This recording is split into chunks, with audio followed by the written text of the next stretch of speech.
This is Ariel. So, dalawa kami gagawa sa'yo, ha? Para mabilis tayo.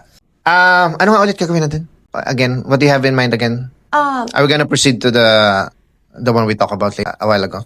Okay. So, burgundy. Parang medyo brown na burgundy na reddish. Okay.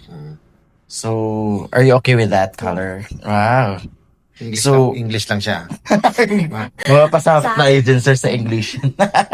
So, are you okay with the burgundy? Wow. So, ano ba yan?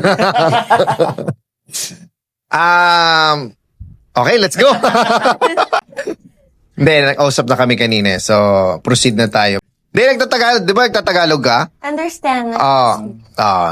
Taga saan ka ba? Sorry. Sige. Where are you from? Los Angeles, but I go to school in Tokyo. Wow. Okay, so, do you speak Japanese? I'm learning still. Okay. Do you want to learn Tagalog? I do. My mom never taught me. Wow, bakit? Anyway, tuturuan ka namin. Thank you. Sige. And then also, let's discuss how you take care of your hair. This is very important, ha? Okay, sige.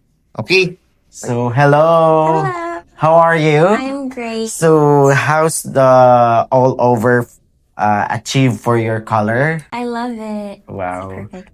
So, we create, me and Sir Miguel create like a reddish mahogany brown.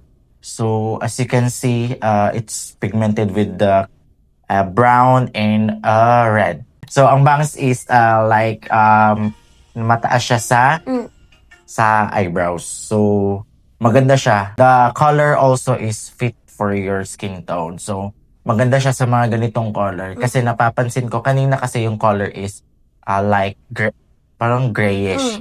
So, it's more better for you is like mga hindi siya masyadong loud color.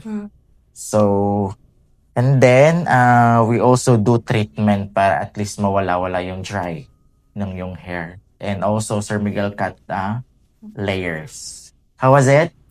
It was fun. Thank you. Thank you. Thank you so much.